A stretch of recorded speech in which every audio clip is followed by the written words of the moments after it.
premium, 46%. It really is staggering. And last month we saw Anthem trying to hike its rates for individuals by 32%. And a company that I might add has 55% of the market. This is not just wrong, it's outrageous, and it's long past the time for all of us to act. The fact is that the financial costs are at the tip of the iceberg. The human costs are worse. We have workers skipping doctor's appointments and tests because they can't afford them. Middle of the night getting a child to the emergency room because we don't have money for primary care or don't have access to primary care. Hardworking people at their kitchen table looking at piles of bills, mountains of debt because of anything from a simple injury, a back injury, or a cancer diagnosis. And that's why.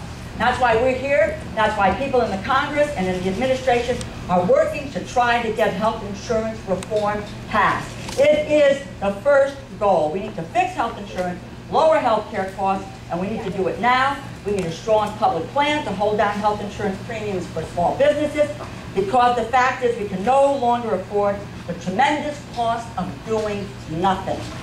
We need to help you, small business owners and employees. We need to be able to manage excessive health insurance costs.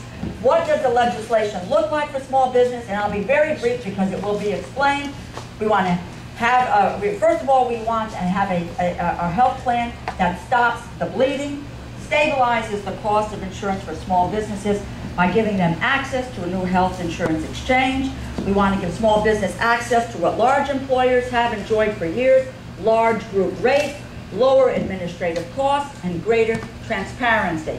Insurance companies in the exchange will have to get approval to raise their rates by more than medical inflation. That's only fair. No more ridiculous 32% or 46% increases. It expands choices. Small businesses will have access to a full range of private or public plans. So instead of just one health plan for your employees, you'll get to choose from several more options.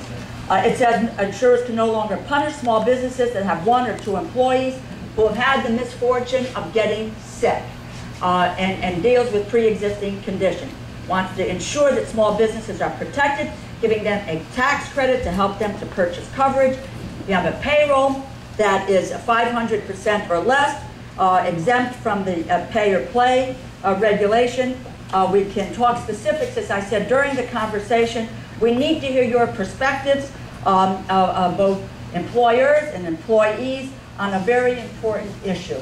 Again, thank you for being here this morning. It gives me great pleasure to turn over this forum to our Small Business Administrator, Karen Mills. We thank you for being in Connecticut today, and thank you for the great work you're doing.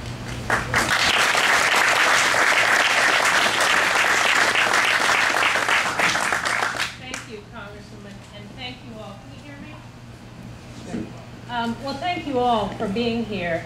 We really appreciate the leadership of the state coming here. I'm delighted to be here with Secretary Sebelius. You will hear that we have wonderful leadership in the administration crafting a path through to solve this very important problem for the whole country, but particularly for small business.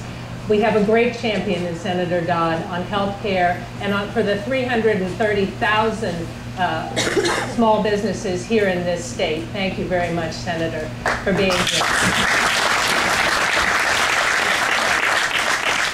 I understand that the SBA came through with a loan many years ago to help you be in business, and how good for us and for the entire state that you've been able to build this business and be such an important voice throughout the state for small business. We at the SBA do a number of things.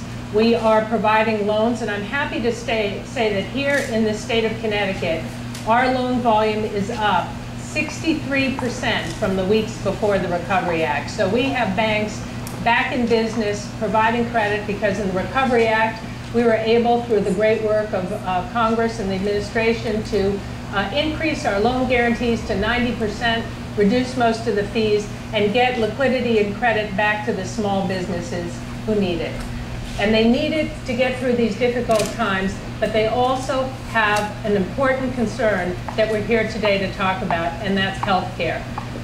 Healthcare is the #1 concern of small businesses. And the status quo is untenable. Small businesses are paying 18% more than big businesses for the same just because they're small. And in today's rising cost, they can't afford it. Half of the businesses between 3 and 9 people don't provide health care. And it's not, I think we're going to hear today, but this is what we've been hearing across the country, it's not because they don't want to. It's because they don't have access to affordable health care. And when somebody who doesn't have health care gets ill in a small business, there's a commercial cost because the person isn't there doing their job, and there's a personal cost for the small business owner because small businesses are like family. So this is an issue that we have to solve also because 13 million, a third of the uninsured, work for small businesses.